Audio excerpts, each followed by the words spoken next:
नमस्कार दोस्तों, मैं नवीन सिंह बिष्ट आपका हार्दिक स्वागत करता हूं इस चैनल पर। दोस्तों, आज का वीडियो बहुत ही ज़्यादा इंपॉर्टेंट है। बने रहिए इस वीडियो को देखने के लिए अंत तक। तो चलिए स्टार्ट करते हैं।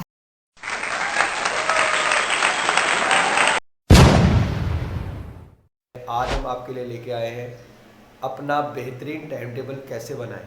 दोस्तों, हम लोग अपने जीवन में टाइम टेबल को बनाना चाहते हैं, लेकिन हमसे सही टाइम टेबल नहीं बनता। आज मैं इसमें आपकी हेल्प करने वाला हूं। दोस्तों, सबसे पहले आप ये डिसाइड करें कि आप टाइम टेबल बनाना क्यों चाहते हैं। इसके पीछे आपका क्या मकसद है, क्या उद्देश्य है, और आप एक्चुअल में क्या प्राप्त करना चाहते हैं। What do you want to achieve in your life, in your class और इन योर सेक्शन और एनी अदर थिंग्स। पहले आपको इस बारे में अच्छी तरह से विचार कर लेना चाहिए, उसके बाद ही आप टाइम टेबल बनाएं। एक बार अगर आपने विचार कर लिया कि हाँ मुझे टाइम टेबल बनाना है, तो नंबर 2 पर आपको ये भी प्रतिज्ञा करनी होगी कि आपके अंदर डिटर्मिनेशन होना चाहिए कि हमें टाइम टेबल का स्ट्रिक्टली पालन करना अनिवार्य है। आपको स्ट्रिक्टली टाइम टेबल का पूरे ईयर का प्लान बनाना है और उसका पालन करना जरूरी होता है। आगे आते हैं। अब हमने सोच लिया कि हाँ भाई हमने पक्का टाइम टेबल बनाना है, तो सबसे पहले हमें ये सोचना होगा कि हमें एक्चुअल में कितने घंटे घर में पढ़ सकते हैं, हम कितने घंटे निकाल सकते हैं। पहले उन घंटों को आप सेपरेट कर लें कि हमें इतने घंटे सुबह, दोपहर और शाम इतने घंटे पढ़ें। जैसे कि 2 घंटे, 4 घंटे। टॉपर्स जितने भी हैं वो 6 घंटे नियमित पढ़ाई करते हैं, 5 से 6 घंटे। तो अगर आप टॉपर बनने का सपना है आपका, तो 5 से 6 घंटे। यदि और भी आप ऑल इंडिया लेवल का टॉपर बनना चाहते हैं तो 6 से 10 घंटे। अपनी योग्यता अनुसार आपने घंटे निर्धारित कर लिए। अब जो घंटे आप पढ़ना चाहते हैं, जिन घंटों में, उनमें प्रियोरिटी सब्जेक्ट की दें। किस सब्जेक्ट को कहाँ पर पढ़ना है ये जरूर लिख लें। जैसे मॉर्निंग टाइम पर अगर आप हार्ड सब्जेक्ट पढ़ते हैं तो आसानी से आपको याद हो जाते हैं। रिवीजन अगर आप करते हैं तो दोपहर में या शाम को आप रिवीजन वाले सब्जेक्ट को डाल सकते हैं। अपने टाइम टेबल में इस तरह का रखें कि सुबह के कितने बजे उठना है, शाम को कितने बजे सोना है। यानी सोने का और उठने का एक निश्चित समय आपको अपने टाइम टेबल में रखना होगा। पढ़ाई के दौरान बीच में गैप के लिए भी समय जरूर निकालें। जो स्टडी आप करते हैं 1 घंटा, आधा घंटा, उसके बाद आप इसमें 5 मिनट का गैप जरूर दीजिएगा अपने टाइम टेबल में, क्योंकि पढ़ते पढ़ते आपके माइंड की जो गति होती है वो थोड़ी स्लो हो जाती है। तो अपनी क्षमता अनुसार आप आधा घंटे में 5 मिनट, 1 घंटे में 10 मिनट का गैप देकर टाइम टेबल बनाएं। अपने टाइम टेबल में लंच का समय, सोने का समय और खेलने का समय, इन तीनों को भी ऐड कर लें। और साथ में मनोरंजन का समय, खेलना जो है वो भी ज़रूरी है और मनोरंजन भी ज़रूरी है। अब यहाँ पर मैं मनोरंजन की बात करना चाहूँगा। मनोरंजन 3 तरह के हैं, एक आउटडोर गेम और इंडोर गेम्स भी इसमें शामिल कर सकते हैं। वैसे अगर मैं टॉपर्स की बात करूँ तो ज़्यादातर टॉपर्स सुबह के टाइम पर सबसे ज़्यादा घंटे निकालते हैं। अक्सर बच्चों के लिए आज की डेट में सुबह उठना थोड़ा पॉसिबल नहीं हो पा रहा है, पर बच्चों को अपने सपनों को पूरा करने के लिए, अपने माता पिता के सपनों को पूरा करने के लिए, अपने जीवन के सपनों को पूरा करने के लिए मॉर्निंग टाइम पे उठना अनिवार्य है। अगर आप मॉर्निंग टाइम में उठते हैं तो आपकी योगा एक्सरसाइज भी हो जाती है और आप पढ़ाई भी कर लेते हैं। सारे काम आपके बेहतर हो जाते हैं। स्कूल आने से पहले कम से कम आप 3 से 4 घंटे मॉर्निंग में ही पढ़ सकते हैं। यहाँ पर मैं ये भी कहना चाहूँगा कि कुछ बच्चों की आदत होती है कि वो मॉर्निंग टाइम पर बिल्कुल ही नहीं उठ पाते हैं। तो ऐसे बच्चे हो सकता है कि वो लेट नाइट तक भी पढ़ सकते हों। तो बच्चों की बॉडी पे और उनके फिजिकल पे या उनके मेंटली जो सर्कमस्टांसेस होते हैं उन पे डिपेंड करता है। इसलिए बेहतर ये रहता है कई बार कि अगर सुबह नहीं पढ़ पा रहे हैं तो शाम को भी पढ़ सकते हैं और रात में भी देर रात तक पढ़ सकते हैं। 10, 11, 12 बजे तक भी पढ़ाई कर सकते हैं। बेहतर टाइम टेबल बनाने वक्त तो सबसे ज़्यादा ज़रूरी ये होता है कि आप अपने आप को समझें कि आपको किस टाइम पे सबसे ज़्यादा याद होता है, किस टाइम पे सबसे ज़्यादा आप पढ़ाई करते हैं, किस टाइम पे आपका मूड सबसे ज़्यादा फ्रेश होता है और किस टाइम पर आपको पढ़ने में कोई दिक्कत नहीं आती।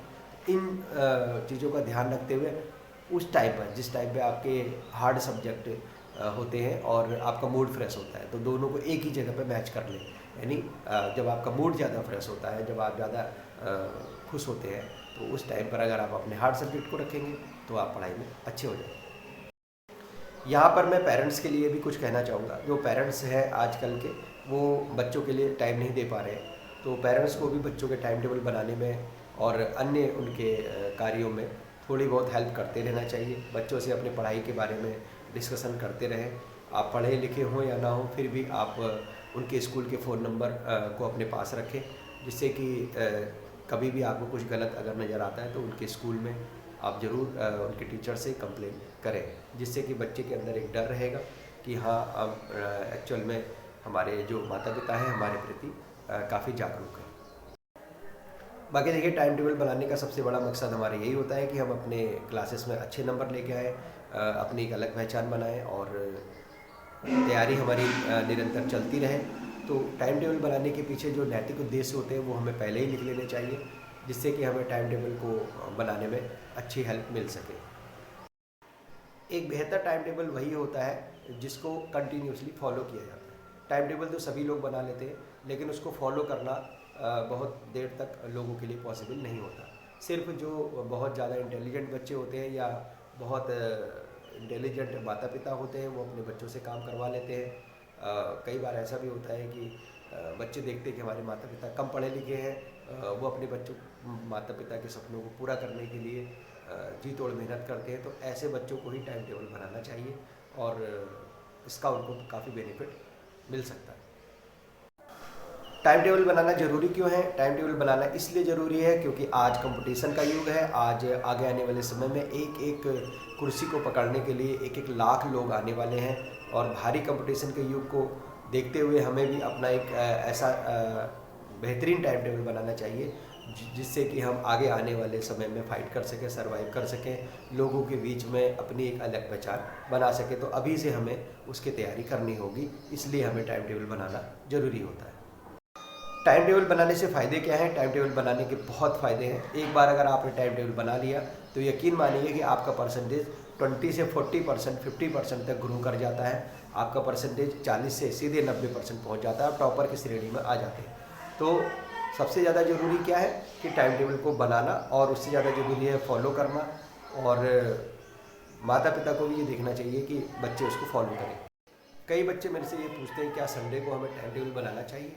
तो हाँ, हमें संडे का भी टाइम टेबल बनाना चाहिए। ये नहीं कि संडे को पूरा रेस्ट करें, आप आधे दिन का रेस्ट कर सकते हैं। कोई मूवी देख सकते हैं संडे को, क्योंकि 2-3 घंटे रहते हैं, अच्छी कोई मूवी पकड़ के देखें, और आधे दिन जो है आप 2 बजे से पहले अपने टाइम टेबल के अकॉर्डिंग 3-4 घंटे कम से कम पढ़ाई ज़रूर करें। कई बच्चे आउटडोर गेम्स खेलते हैं जैसे कि क्रिकेट, हॉकी, फुटबॉल, और उनमें गेम्स काफ़ी लंबे लंबे होते हैं। तो मैं ऐसे बच्चों को सलाह देना चाहूँगा कि यदि आप अपना करियर इन खेल में बनाना चाहते हैं तो आपके लिए बेहतर है कि आप इस पे फोकस करें। बट आप अगर करियर नहीं बनाना चाहते हो तो सिर्फ टाइम पास के लिए खेल रहे हैं, तो आप संडे टू संडे खेलें, ज़्यादा बेहतर रहेगा। बाकी दिनों में आप अपने काम से काम रखें और अपने टाइम टेबल के अकॉर्डिंग स्टडी करें। तो दोस्तों, उम्मीद करता हूँ कि ये टिप्स आपको अच्छे लगे होंगे। वैसे टिप्स तो और भी बहुत कुछ दिए जा सकते हैं, परंतु अभी आपके लिए इतने ही टिप्स काफ़ी रहेंगे। इन टिप्स के आधार पर स्टेप टू स्टेप आप अपना टाइम टेबल बनाइए, और फिर भी यदि आपको कोई भी दिक्कत या परेशानी आती है तो आप हमारे कमेंट बॉक्स में जाकर कमेंट करें, हम आपको और बेहतर से बेहतर टिप्स देने का प्रयास करेंगे। और अगर अभी तक आपने हमारे चैनल को सब्सक्राइब ना किया हो तो इसे सब्सक्राइब कर लें। हम आपको नॉलेज और मोटिवेशनल दोनों तरह की वीडियोस प्रोवाइड कराते हैं। हमारा उद्देश्य बच्चों को सार्थक बनाना है, उनके भविष्य का निर्माण करना है, जिससे कि वे भारत का नाम पूरे विश्व में रोशन कर सकें। यही हमारा बेसिक उद्देश्य है। इस उद्देश्य में आप भी साथ आ सकते हैं। इस वीडियो को जितना ज़्यादा से ज़्यादा हो सके तो शेयर कीजिए अपने जानने वालों को, अपने छात्र छात्राओं को, अपने टच में जो स्टूडेंट्स हैं उनका भविष्य बनाने के लिए आप इस वीडियो को शेयर करें। Thank you.